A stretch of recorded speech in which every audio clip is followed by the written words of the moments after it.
Health insurance video போட சொல்லி நிறைய பேர் கேட்டிருந்தீங்க. இன்னைக்கு இந்த வீடியோல யாருக்கு ஹெல்த் இன்சூரன்ஸ் தேவை, எவ்வளவுக்கு தேவை, எங்க எடுக்கணும், ஒரு பெஸ்ட் ஹெல்த் இன்சூரன்ஸ் சூஸ் பண்ணணும்னா என்னென்ன விஷயங்கள்லாம் நம்ம பார்க்கணும்ன்ற எல்லா இன்ஃபர்மேஷனும் டீடைல்டா பார்க்க போறோம். வணக்கம், என் பேர் பூசன். இந்த சேனல் ஃபினான்ஸ் பூசன். ஒரு பேசிக்கான கொஸ்டின்ல இருந்து ஆரம்பிப்போம். நீங்க இருக்க சிட்டிலயோ இல்ல நீங்க இருக்க ஊர்லயோ ஆவரேஜா ஒரு ஹார்ட் ஆபரேஷனுக்கு எவ்வளவு செலவாகும் தெரியும்? சென்னை மாதிரியான ஒரு சிட்டில ஆவரேஜா 5 லட்சம் ரூபாய் வரைக்கும் செலவாகும். நீங்க போற ஹாஸ்பிட்டலை பொறுத்து இதை விட அதிகமாகவும் செலவாகலாம், இல்ல இதை விட குறைவாகவும் செலவாகலாம். ஹார்ட் சர்ஜரி மட்டும் கிடையாது, எந்த ஒரு மெடிக்கல் கண்டிஷன் சொல்லிட்டு நம்ம ஹாஸ்பிட்டல் அட்மிட் ஆனாலும் குறைஞ்சது 5 லட்சத்துல இருந்து 10 லட்சம் ரூபாய் வரைக்கும் ஈஸியா செலவாகிறதுக்கு வாய்ப்பு இருக்கு. இந்த மாதிரியான சிச்சுவேஷன் ஒரு ஃபேமிலிக்கு வருதுன்னா மோஸ்ட் ஆஃப் த கேசஸ்ல ரெண்டு விஷயம் தான் நடக்கும். ஒன்னு, அவங்க பல வருஷமா கஷ்டப்பட்டு ஒரு 10 லட்ச ரூபாய் 20 லட்ச ரூபாய் சேர்த்திருப்பாங்க.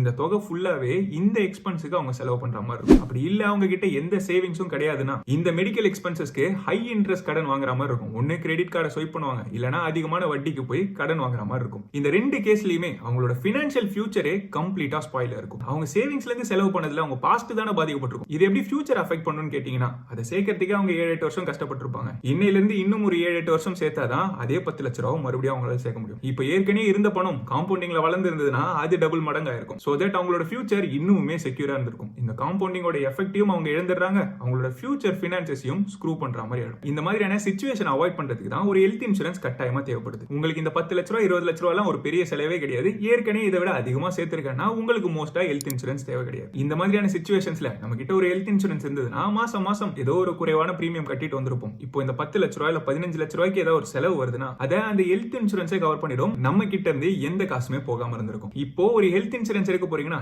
எவ்வளவு கவரேஜ் பேசிக்கா எடுத்துக்கணும்? இந்த கவரேஜ் அமௌண்ட் ஒவ்வொரு இண்டிவிஜுவல்ஸ்க்கும் நிறைய ஃபேக்டர்ஸ் பொறுத்து மாறுபடும். நீங்க இருக்க லொகேஷன், அது வில்லேஜா இல்ல சிட்டியா, இந்த சிட்டின்னு போனாலுமே டயர் 1 டயர் 2 டயர் 3 பொறுத்து அங்க இருக்க ஹாஸ்பிட்டல்ஸ்ல எவ்வளவு எக்ஸ்பென்சஸ் ஆகும், ஒரு இண்டிவிஜுவலோட ஃபேமிலி மெடிக்கல் ஹிஸ்டரி எப்படி இருக்கு, அவங்களுக்கு ஏதாவது எக்ஸ்ட்ராவா மெடிக்கல் எக்ஸ்பென்சஸ் ஆகுமான்னு சொல்லிட்டு இந்த ஃபேக்டர்ஸ் எல்லாத்தையும் பொறுத்து கவரேஜ் அமௌண்ட் டிட்டர்மைன் ஆகும். ஆவரேஜா சொல்லணும்னா உங்க ஏரியால ஒரு ஹார்ட் சர்ஜரிக்கு எவ்வளவு செலவாகும்ன்றத பார்க்க சொல்லியிருந்தோம். ஒரு சிட்டில 5 லட்ச ரூபாய் வரைக்கும் செலவாகும்னு சொல்லியிருந்தோம். சோ குறைஞ்சபட்சம் 5 லட்ச ரூபாயில இருந்து 10 லட்ச ரூபாய் வரைக்கும் கவரேஜ் இருக்கிறது எசென்ஷியல். இந்த கவரேஜை எவ்வளவுக்கு எவ்வளவு அதிகமா எடுக்கிறோமோ அது நமக்கு தான் நல்லது. ஏன்னா இந்தியால மெடிக்கல் இன்ஃபிளேஷன் கிட்டத்தட்ட 14% இருக்கு. 14% இன்ஃபிளேஷன்னா ஒவ்வொரு 5 வருஷமும் மெடிக்கல் காஸ்ட் டபுள் ஆயிட்டே வருதுன்னு அர்த்தம். இன்னைக்கு 5 லட்ச ரூபாய் ஆகிற இடத்துல 5 வருஷம் கழிச்சு 10 லட்ச ரூபாய் ஆகும். அங்க இருந்து ஒரு 5 வருஷம் போச்சுன்னா அது 20 லட்ச ரூபாய் மாறி இருக்கும். அதனால குறைஞ்சபட்சம் ஒரு இண்டிவிஜுவலுக்கு 10 லட்ச ரூபான்ற அளவு கவரேஜ் இருந்ததுன்னா ரொம்பவே நல்லது. இங்க ஒரு இண்டிவிஜுவலுக்கு 10 லட்ச ரூபாய் வரைக்கும் கவரேஜ்னு சொல்லியிருக்கேன். அப்போ ஒரு ஃபேமிலின்னு பார்த்தா இண்டிவிஜுவலா ஒவ்வொருத்தருக்கும் 10 லட்ச ரூபாய் கவரேஜ் எடுத்துக்கணுமா? இதை புரிஞ்சுக்கணும்னா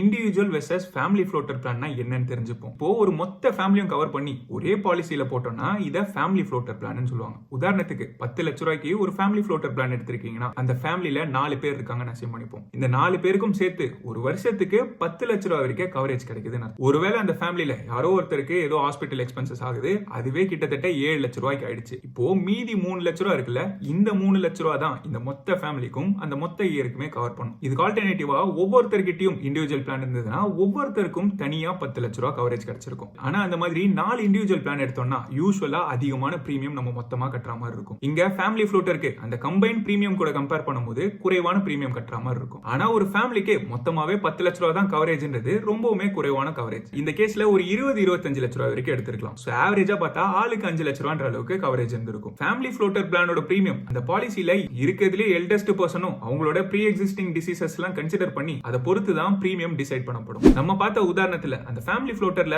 பேரண்ட்ஸையும் இன்க்ளூட் பண்றதுனால அவங்களுக்கு ஏற்கனவே பிபி இல்ல டயபெட்டிஸ் சொல்லிட்டு ஏதாவது ப்ரீ எக்ஸிஸ்டிங் கண்டிஷன் இருந்ததுன்னா அப்போ பிரீமியம் அதிகமா கட்டுற மாதிரி இருக்கும். இந்த கேஸ்ல ஹஸ்பண்ட் அண்ட் ஒய்ஃப் குழந்தை அவங்க யங்காவும் ஹெல்த்தியாவும் இருந்தாலும் பெரியவங்களை உள்ள ஆட் பண்ணதுனால பிரீமியம் அதிகமா கட்டுற மாதிரி ஆயிடும். அதுக்கு ஆல்டர்னேட்டிவா ஒரே ஏஜ் குரூப்ல இருக்கவங்களை கம்பைன் பண்ணி ஃபேமிலி ஃப்ளோட்டர் பிளான் எடுத்துக்கலாம். ஹஸ்பண்ட், ஒய்ஃப், குழந்தை இவங்க 3 பேருமே யங் அண்ட் ஹெல்த்தியா இருக்கிறதுனால இவங்களுக்கு கம்பைண்டா ஒரு 10 லட்ச ரூபாய் பாலிசியும் பேரண்ட்ஸ்க்கு கம்பைண்டா ஒரு 10 லட்ச ரூபாய் ஃபேமிலி ஃப்ளோட்டரும் எடுத்துக்கலாம். இந்த மாதிரி 2 பாலிசியா எடுக்கிறது நம்மளோட டாக்ஸ் பெனிஃபிட்ஸ்க்குமே யூஸ்ஃபுல்லா இருக்கும். யூசுவலா நம்ம குழந்தைங்க நம்மளோட ஸ்பௌஸ் இவங்களை கம்பைன் பண்ணி ஒரு இன்சூரன்ஸ் பாலிசிக்கு 25,000 ரூபாய் வரைக்கும் டாக்ஸ் பெனிஃபிட் கொடுக்குறாங்க. அதே மாதிரி பேரண்ட்ஸ்க்கான ஹெல்த் இன்சூரன்ஸ்க்கும் 25,000 ரூபாய் வரைக்கும் கொடுக்குறாங்க. இதே 60 வயசுக்கு மேல இருந்தா ஒவ்வொரு கேட்டகரிக்கும் 50,000 ரூபாய் வரைக்கும் ஒரு வருஷத்துக்கு நம்மளால டாக்ஸ் பெனிஃபிட் வாங்க முடியும். சரி, ஒரு பாலிசி எடுக்கணும்னு முடிவு பண்ணிட்டோம். மாசம் மாசம் நம்ம எவ்வளவு பிரீமியம் கட்டுற மாதிரி இருக்கும்ன்றத இப்போ தெரிஞ்சுப்போம். இதை தெரிஞ்சுக்க பாலிசி பசாருக்குள்ள போய் பார்ப்போம். ஒரு 25 லட்ச ரூபாய் கவரேஜோட ஃபேமிலி ஃப்ளோட்டர் பிளான் எடுக்கணும்னா ஆவரேஜா 1,600 ரூபாயில இருந்து 2,000 ரூபாய் வரைக்கும் நம்மளுக்கு பிரீமியம் இருக்கு மாசம் மாசம். இதே இண்டிவிஜுவல் பாலிசி 10 லட்ச ரூபாய் கவரேஜ் நம்ம எடுக்கணும்னா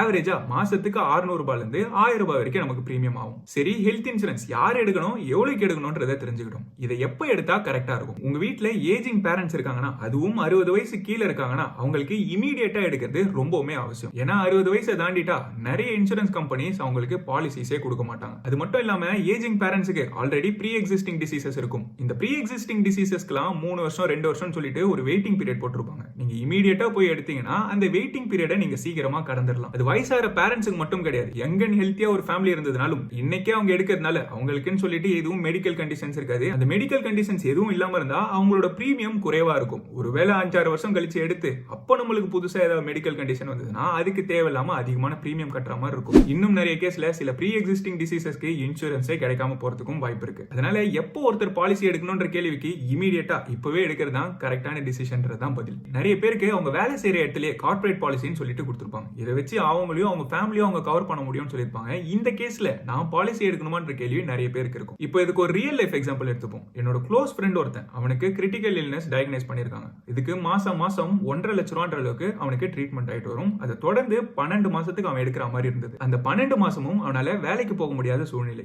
எந்த கம்பெனில நீங்க 2-3 மாசத்துக்கு மேல வேலைக்கு வரலன்னா உங்களை வச்சிருப்பாங்க. மோஸ்ட் ஆஃப் த கேசஸ்ல ஒன்னு நம்மள ஃபயர் பண்ணிடுவாங்க. அந்த மாதிரி ஃபயர் பண்ணாங்கன்னா நம்மளோட இன்கமும் நின்றும். அவங்க ஃபயர் பண்ண அடுத்த மொமெண்டே அந்த இன்சூரன்ஸும் நம்மளுக்கு கவர் ஆகாது. ஸோ இந்த மாதிரியான சூழ்நிலையில மாசம் அந்த 1.5 லட்சத்தை நீங்க மெடிக்கலுக்கு செலவு பண்ணி தான் ஆகணும். அப்போ உங்க கை காசை போட்டு செலவு பண்ண முடியாது. இதெல்லாம் அவாய்ட் பண்ணணும்னா இண்டிவிஜுவலா பிரைவேட்டா ஒரு பாலிசி வச்சிருக்கிறது இம்பார்ட்டன்ட். நம்ம வேலை செய்யற இடத்துல நம்மள வேலையை விட்டு அனுப்புறது மட்டும் கிடையாது. நம்மளே வேலை மாறணும்னாலும் இந்த பாலிசி நம்மளுக்கு ஒர்க் ஆகாது. புதுசா போற கம்பெனில நம்மளுக்கு இன்சூரன்ஸ் பாலிசி இல்லாத நேரம் வரைக்கும் எந்த பாலிசியும் இல்லாம அப்போ நம்ம ஏதாவது பேட் சிச்சுவேஷன்ல மாட்டணும்னா அப்பவுமே நம்ம கஷ்டப்படுற மாதிரி இருக்கும். இப்போ வேலையை விடும்போது இந்த கார்ப்பரேட் பாலிசியா அஃப்கோர்ஸ் நீங்க பர்சனல் பாலிசியா போர்ட் பண்ணிக்கலாம். ஆனா நிறைய கம்பெனில நீங்க வேலையை விட்டு வந்ததுக்கு அப்புறம் எத்தனை HR உங்களுக்கு இதை சப்போர்ட் பண்ணி கன்வெர்ட் பண்ணுவாங்க. அது மட்டும் இல்லாம நீங்க கன்வெர்ட் பண்ணாலும் நீங்க வேலையில இருக்கும்போது அந்த கார்ப்பரேட் பாலிசிக்குன்னு சொல்லிட்டு சில பெனிஃபிட்ஸ் இருக்கும். நீங்க அதை பர்சனல் பாலிசியா கன்வெர்ட் பண்ணும்போது அந்த பெனிஃபிட்ஸ் எல்லாம் இல்லாம போகிறதுக்கும் வாய்ப்பு இருக்கு. அது மட்டும் இல்லாம தேவையில்லாம நீங்க அதிகமான பிரீமியம் கட்ட வேண்டிய சூழ்நிலைக்கும் தள்ளப்படலாம். சோ என்ன பொறுத்த வரைக்கும் இந்த கார்ப்பரேட் பாலிசிஸை நம்ம நம்பாம இருக்கிறதே நமக்கு நல்லது. இண்டிவிஜுவலா நமக்குன்னு சொல்லிட்டு ஒரு ஹெல்த் இன்சூரன்ஸ் பாலிசி கட்டாயமா தேவை. இப்போ ஒரு ஹெல்த் இன்சூரன்ஸ் சூஸ் பண்ண போறீங்கன்னா முக்கியமா பார்க்க வேண்டிய விஷயங்களை ஒண்ணா தெரிஞ்சுப்போம். முதல்ல cashless claims network hospitals. So நீங்க ஒரு ஹாஸ்பிட்டல்ல ட்ரீட்மெண்ட் எடுக்கணும்ன்ற சூழ்நிலை வருது. அப்போ உங்க கையில இருந்து காசு போடாம இந்த இன்சூரன்ஸ் பாலிசியை நீங்க ஹாஸ்பிட்டல் கிட்ட கொடுத்து அவங்களே ஃபுல்லா அதை பாத்துக்கிட்டாங்கன்னா இதை கேஷ்லெஸ் கிளைம்னு சொல்லுவாங்க. மோஸ்டா அந்த பாலிசியில இருக்க நெட்வொர்க் ஹாஸ்பிட்டல்ஸ் தான் இந்த கேஷ்லெஸ் கிளைமை சப்போர்ட் பண்ணுவாங்க. அதாவது ஒரு பாலிசின்னு எடுத்துக்கிட்டீங்கன்னா அதுக்குன்னு சொல்லிட்டு ஒரு செட் ஆஃப் நெட்வொர்க் ஹாஸ்பிட்டல்ஸ் இருக்கும். இந்த ஹாஸ்பிட்டல்ஸ்ல ட்ரீட்மெண்ட் எடுக்கும்போது கேஷ்லெஸ் கிளைம் சப்போர்ட் ஆகும். இதை தவிர்த்து வேற ஏதாவது ஹாஸ்பிட்டலுக்கு போனீங்கன்னா நீங்க பே பண்ணிட்டு அந்த பில் எல்லாம் இன்சூரன்ஸ் கம்பெனி சப்மிட் பண்ணீங்கன்னா அவங்க உங்களுக்கு ரீஎம்பர்ஸ் பண்ணுவாங்க. இந்த பில் சப்மிஷனுமே நீங்க அட்மிட் ஆனதுல இருந்து 7 நாளோ 14 நாளுக்குள்ளயோ சப்மிட் பண்ணாதான் ரீஎம்பர்ஸ் பண்ணன்னு சொல்லியிருப்பாங்க. அதை பாலிசியில டீடைல்டா பார்த்துட்டு அந்த டேட்குள்ள சப்மிட் பண்ணிருங்க. இல்லனா அவங்க ரிஜெக்ட் பண்ணவும் செய்வாங்க. சோ நீங்க ஒரு பாலிசி சூஸ் பண்றதுக்கு முன்னாடி உங்களோட சிட்டில எந்தெந்த ஹாஸ்பிட்டல்ஸ்லாம் உங்களுக்கு நெட்வொர்க் ஹாஸ்பிட்டல்ல இருக்கணும்ன்றத செக் பண்ணிட்டு அந்த பாலிசியை செலக்ட் பண்ணிக்கோங்க. சில பர்டிகுலர் மோசமான இன்சூரன்ஸ் பாலிசிஸ்ல இந்த நெட்வொர்க் ஹாஸ்பிட்டல்ஸ்ல மட்டும் தான் அந்த இன்சூரன்ஸே வேலிடா இருக்கும்னு சொல்லியிருப்பாங்க. அதாவது அந்த செட் ஆஃப் ஹாஸ்பிட்டல்ஸ்ல மட்டும் தான் இன்சூரன்ஸே உங்களால கிளைம் பண்ண முடியும். அதை தவிர்த்து வேற ஏதாவது ஹாஸ்பிட்டலுக்கு போயிருந்தீங்கன்னா இன்சூரன்ஸே கிளைம் பண்ண முடியாது. உங்க கை காசு தான் நீங்க போடணும். திருப்பி ரீஎம்பர்ஸும் பண்ண முடியாதுன்னு சொல்லியிருப்பாங்க. சோ நீங்க எடுக்கிற பாலிசி அந்த மாதிரியான பாலிசியா இருக்காம பாத்துக்கோங்க. ஹெல்த் இன்சூரன்ஸோட பர்பஸே இது கம்ப்ளீட்டா டிஃபீட் பண்ணிடுது. ஏதோ ஒரு பிளான்ட் ட்ரீட்மெண்ட்னா பரவாயில்ல, நெட்வொர்க் ஹாஸ்பிட்டலா பார்த்து நம்ம ஆல்ரெடி பிளான் பண்ணி அங்க போய் அட்மிட் ஆகி நம்மளோட இன்சூரன்ஸை கிளைம் பண்ண முடியும். எமர்ஜென்சின்ற சிச்சுவேஷன்ல நம்மள எந்த ஹாஸ்பிட்டல் கொண்டு போவாங்கன்னு தெரியாது. அந்த இடத்துல இன்சூரன்ஸே வேலிட் இல்லைன்னு சொன்னாங்கன்னா அப்புறம் இன்சூரன்ஸ் வச்சிருக்கிறதுல பிரயோஜனமே கிடையாது. ஸோ பேசிக்கா நீங்க எடுக்கிற பாலிசி எந்த ஹாஸ்பிட்டலுக்கு போனாலும் வேலிடா இருக்கணும். நெட்வொர்க் ஹாஸ்பிட்டல்ஸ்ல கேஷ்லெஸ் கிளைமாவும் இதர ஹாஸ்பிட்டல்ஸ்ல பில்ல கொடுத்தா ரீஎம்பர்ஸ் பண்ற மாதிரியும் இருக்கணும். ரெண்டாவதா நீங்க பார்க்க வேண்டியது கோபே கிளாஸ். அதாவது சில இன்சூரன்ஸ்ல என்ன சொல்லுவாங்கன்னா ஒரு குறிப்பிட்ட தொகையை பில்லுல நீங்க கட்டுங்க, மீதியை நாங்க பாத்துக்கிறோம்னு சொல்லுவாங்க. அதாவது 20% கோபேனா 1 லட்ச ரூபாய் பில் வந்தா அதுல 20,000 ரூபாய் நம்ம கட்டுற மாதிரியும் மீதி இருக்க 80,000 ரூபாவை இன்சூரன்ஸ் கம்பெனி சப்போர்ட் பண்றேன்னு சொல்லுவாங்க. இந்த மாதிரி கோபே கிளாஸ் இருக்க இன்சூரன்ஸை அவாய்ட் பண்ணிருங்க. ஏன்னா ஒவ்வொரு பில்லுக்கும் நீங்க ஒரு பெரிய போர்ஷனை கட்டுற மாதிரி இருக்கும். கோபே கிளாஸ் இருக்க இன்சூரன்ஸோட பிரீமியம் குறைவா இருக்கும். குறைவான பிரீமியம்ல கிடைக்குதுன்னு சொல்லிட்டு இந்த மாதிரி எடுத்துக்காதீங்க. தேவையில்லாம லட்சக்கணக்கில் நம்ம அப்புறம் செலவு பண்ற மாதிரி ஆயிடும். அடுத்து நீங்க பார்க்க வேண்டியது ரூம் ரெண்ட் லிமிட். ஒரு ஹாஸ்பிட்டல்ல 3-4 நாள் தங்கி ட்ரீட்மெண்ட் எடுக்கிற மாதிரி சூழ்நிலை வருது. அப்படி தங்கணும்னா அதுக்குன்னு சொல்லிட்டு ஒரு ரூம் ரெண்ட் இருக்கும். அந்த ரூம் ரெண்ட்ல ஒரு லிமிட் வச்சிருப்பாங்க. யூசுவலா எவ்வளவு இன்சூரன்ஸ் எடுக்கிறோமோ அதுல ஒரு பர்டிகுலர் பர்சன்டேஜ் ரூம் ரெண்ட் கேப்பா வச்சிருப்பாங்க. உதாரணத்துக்கு 5 லட்ச ரூபாய் கவரேஜ்ல 1% ரூம் ரெண்ட் கேப்பா வச்சிருந்தாங்கன்னா 5,000 ரூபாய் ஒரு நாளைக்கு ரூம் ரெண்ட்டுக்கு மேக்ஸிமம் லிமிட்னு அர்த்தம். ஒருத்தர் போய் அட்மிட் ஆகும்போது அந்த 5,000 ரூபாய் ரூம் இல்ல 10,000 ரூபாய் ரூம் மட்டும் தான் இருக்குன்னு சொல்றாங்கன்னா சரி ஓகே 5,000 ரூபாய் தானே எக்ஸ்ட்ரா நான் கட்டிக்கிறேன், அந்த 5,000 ரூபாய் அவங்க கொடுப்பாங்க, மீதி 5,000 ரூபாய் நான் கட்டுறேன்னு சொல்லிட்டு. ஆனா இந்த ரூம் ரெண்ட் கிளாஸ் அப்படி ஒர்க் ஆகாது. வெறும் 5,000 ரூபாய் எக்ஸ்ட்ரா கட்டுற மாதிரி இருக்கு. இப்போ மொத்தமா அவருக்கு 2 லட்ச ரூபாய் ட்ரீட்மெண்ட்டுக்கு செலவாயிருக்கு. அவர் என்ன எதிர்பார்ப்பாரு, இந்த 2 லட்ச ரூபாய் இன்சூரன்ஸ் கவர் பண்ணிரும், அந்த 5,000 ரூபாய் மட்டும் தான் நான் எக்ஸ்ட்ராவா கையில இருந்து கொடுக்குற மாதிரி இருக்கும்னு எதிர்பார்த்துட்டு இருப்பாரு. ஆனா இன்சூரன்ஸ் கம்பெனி என்ன சொல்லும், நீங்க 5000 ரூபாயில தங்க வேண்டிய ரூமுக்கு பதிலா 10,000 ரூபாயில தங்கிருக்கீங்க, சோ உங்களோட லிமிட் பாதி மட்டும் தான். உங்க ட்ரீட்மெண்ட்டுக்கு எவ்வளவு செலவாச்சோ அதுல பாதி மட்டும் தான் நாங்க கொடுப்போம்னு சொல்லுவாங்க. அதாவது இந்த கேஸ்ல 1 லட்ச ரூபாய் மட்டும் தான் இன்சூரன்ஸ்ல இருந்து வரும். அந்த எக்ஸ்ட்ரா 1 லட்ச ரூபாயும் அந்த ரூம் ரெண்ட் டிஃபரன்ஸையும் நம்ம கையில இருந்து நம்ம கட்டுற மாதிரி இருக்கும். அதனால ஒரு ஹெல்த் இன்சூரன்ஸ் பாலிசில இந்த ரூம் ரெண்ட்டுக்கு லிமிட்டே இல்லாத பாலிசியா பார்த்து சூஸ் பண்ணிக்கோங்க. அடுத்து நம்ம பார்க்க வேண்டியது வெயிட்டிங் பீரியட். ஒரு ஹெல்த் இன்சூரன்ஸ் பாலிசி நம்ம எடுக்கிறோம்னா இமீடியட்டா நம்மளால கிளைம்ஸை பிளேஸ் பண்ண முடியாது. ஒவ்வொரு பாலிசிக்கும் கூலிங் பீரியடா 30 நாள் இல்ல 2 மாசம்னு சொல்லிட்டு வச்சிருப்பாங்க. இது எதுக்கு வச்சிருக்காங்க, ஏதோ ஒரு நபர் இருக்காரு, அவருக்கு அடுத்த மாசம் ஏதோ ஒரு ஆபரேஷன் பிளான் பண்ணிருக்காங்க, அதுக்கே ஒரு 2 லட்ச ரூபாய் செலவாகுதுன்னு வச்சுக்கோங்க. இதை பிளான் பண்ணதுக்கு அப்புறம் போய் அவர் புதுசா ஒரு இன்சூரன்ஸ் எடுக்கிறார். மாசத்துக்கு 2000 ரூபாய் பிரீமியம்னா அது 5 லட்ச ரூபாய் கவரேஜ் கொடுத்து உடனே நான் போய் இந்த ஆபரேஷனை பண்ணிட்டு என்னோட இன்சூரன்ஸை நான் கட் பண்ணிக்கிறேன், சோ தட் நான் 2000 ரூபாய் தான் செலவு பண்ணிருக்கேன், அந்த 2 லட்ச ரூபாய் கவர் பண்ணிட்டேன்னு சொல்லிட்டு நிறைய பேர் இதை அட்வான்டேஜா எடுத்துப்பாங்க. இதை அவாய்ட் பண்றதுக்காக இன்சூரன்ஸ் கம்பெனி யூசுவலா ஒரு ஸ்டாண்டர்ட் வெயிட்டிங் பீரியட்னு வச்சிருப்பாங்க. இந்த ஸ்டாண்டர்ட் வெயிட்டிங் பீரியட் எவ்வளவு குறைவா இருக்கோ அவ்வளவும் நமக்கு நல்லது. இந்த ஸ்டாண்டர்ட் வெயிட் டைம் மாதிரி கிரிட்டிக்கல் இல்னஸ், அதாவது கேன்சர் இல்ல ஹார்ட் டிசீசஸ்க்கு சொல்லிட்டு ஒரு பர்டிகுலர் வெயிட் டைமும், அப்புறம் ப்ரீ எக்ஸிஸ்டிங் டிசீசஸ்க்கு சொல்லிட்டு ஒரு வெயிட் டைம் கொடுத்திருப்பாங்க. இந்த pre existing diseases wait time யூசுவலா 3 ல இருந்து 4 வருஷம் வரைக்கும் இருக்கும். இந்த எல்லா வெயிட் டைமும் இருக்கிறதுலே எதுல குறைவா இருக்கோ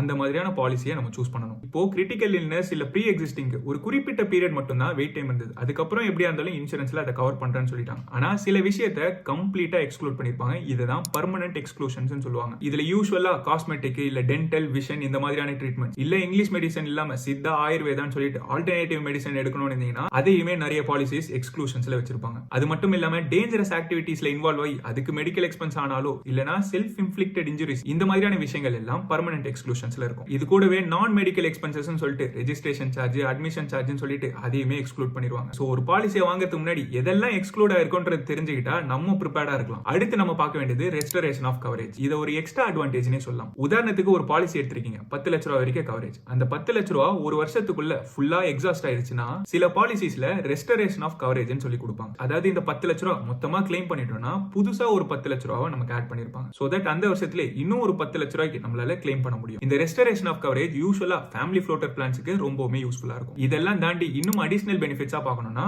ப்ரீ அண்ட் போஸ்ட் ஹாஸ்பிட்டலைசேஷன், அதாவது ஹாஸ்பிட்டல்ல அட்மிட் ஆகிறதுக்கு 60 நாள் முன்னாடியோ இல்ல 60 நாள் பின்னாடியோ அதுக்காகிற செலவுகளையும் உங்க இன்சூரன்ஸ் கவர் பண்ற மாதிரி இருக்கான்னு பாத்துக்கோங்க. அடுத்து டே கேர் ட்ரீட்மெண்ட்ஸ், அதாவது ஹாஸ்பிட்டல்ல அட்மிட் ஆகல ஒரே நாள்ல போயிட்டு ட்ரீட்மெண்ட் பார்த்துட்டு வரேன், அந்த செலவுகளுமே இன்சூரன்ஸ் பாத்துக்கிச்சுன்னா அதை தான் டே கேர் ட்ரீட்மெண்ட் கவரேஜ் இருக்கா இல்லையான்றது மீன் பண்ணுது. இன்னும் சில பாலிசிஸ்ல ஹெல்த்தியா இருக்கிறதுக்கு அடிஷனலா பெனிஃபிட்ஸ் கொடுப்பாங்க. அதாவது டெய்லி 10,000 ஸ்டெப் நடந்தீங்கன்னா ஒரு டிஸ்கவுண்ட் கொடுப்பாங்க. அப்படி இல்லனா ஒரு வருஷம் ஃபுல்லா நீங்க கிளைம் பண்ணலனா அதுக்கு ஒரு நோ கிளைம் போனஸ் ஆட் பண்ணுவாங்க. அதாவது 10 லட்ச ரூபாய் கவரேஜ் இந்த வருஷம் ஃபுல்லா நீங்க எந்த கிளைமே பண்ணலனா அடுத்த வருஷம் எக்ஸ்ட்ராவா இன்னும் ஒரு 10 லட்ச ரூபாய் உங்களுக்கு ஆட் ஆயிருக்கும். இப்போ ஒரு நல்ல பாலிசியை எப்படி சூஸ் பண்றதுன்றத லைவ் டெமோவா பார்ப்போம். இந்த வீடியோவோட ஸ்பான்சரான பாலிசி பஜார் வெப்சைட்டுக்கு போயிட்டு பேசிக்கான டீடைல்ஸ், நம்மளோட பேரு, வயசு இதெல்லாம் ஃபில் பண்ணதுக்கு அப்புறம் நமக்கு ஏதாவது ப்ரீ எக்ஸிஸ்டிங் டிசீஸ் இருக்கான்னு கேட்பாங்க.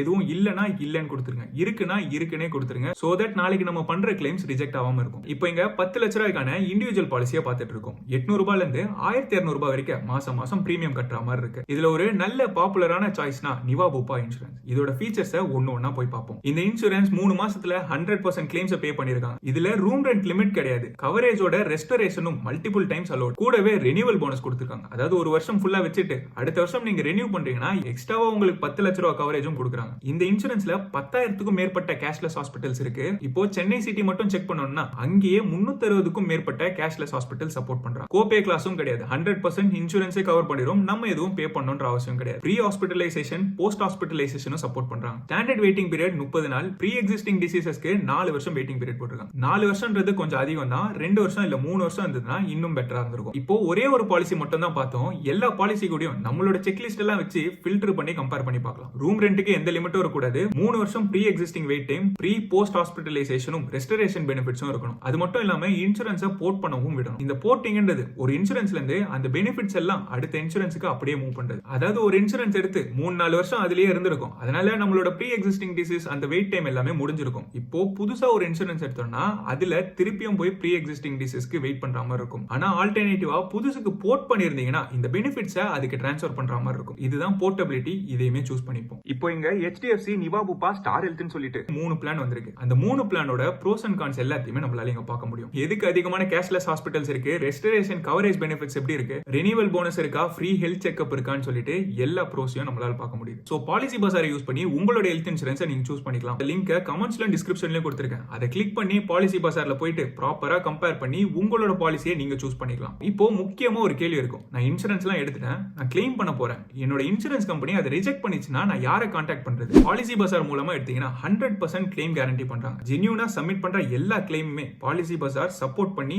அவங்க கிளைம் ரிஜெக்ட் ஆகாம பாத்துக்கிறேன்னு ப்ராமிஸ் பண்றாங்க. அது மட்டும் இல்லாம 30 மினிட்ஸ்ல கிளைம் கேரண்டி சப்போர்ட்டும் இருக்கு. 24/7 சப்போர்ட் நம்பருக்கு கால் பண்ணி பாலிசி பஜார் மூலமா உங்களோட கிளைம்ஸை நீங்க இன்சூரன்ஸ் கம்பெனியை கூட கான்டாக்ட் பண்ணாம டைரக்டா நீங்க ரிசால்வ் பண்ணிக்க முடியும். இந்த வீடியோல டிஸ்கஸ் பண்ண எல்லா செக்லிஸ்டையும் கூகுள் டாக்ல போட்டிருக்கேன். அதை நீங்க காப்பி பண்ணி அது ஒண்ணுத்தியா டிக் பண்ணிட்டு ப்ராப்பரான இன்சூரன்ஸை கீழ இருக்க பாலிசி பஜார் லிங்கை யூஸ் பண்ணி செலக்ட் பண்ணிக்கோங்க. இந்த வீடியோல பார்த்த இன்ஃபர்மேஷன் புதுசாவோ இல்ல யூஸ்ஃபுல்லாவோ இருந்துச்சுன்னா இந்த வீடியோவை லைக் பண்ணிருங்க. இந்த சேனலுக்கு இது வரைக்கும் சப்ஸ்கிரைப் பண்ணலாம், சப்ஸ்கிரைப் பண்ணிட்டு அந்த பெல் ஐகானை கிளிக் பண்ணி ஆல் என்றதை செலக்ட் பண்ணீங்கன்னா இந்த சேனல்ல போடுற புது வீடியோஸோட நோட்டிபிகேஷன் உங்களுக்கு உடனே வந்து சேரும். நன்றி மக்களே.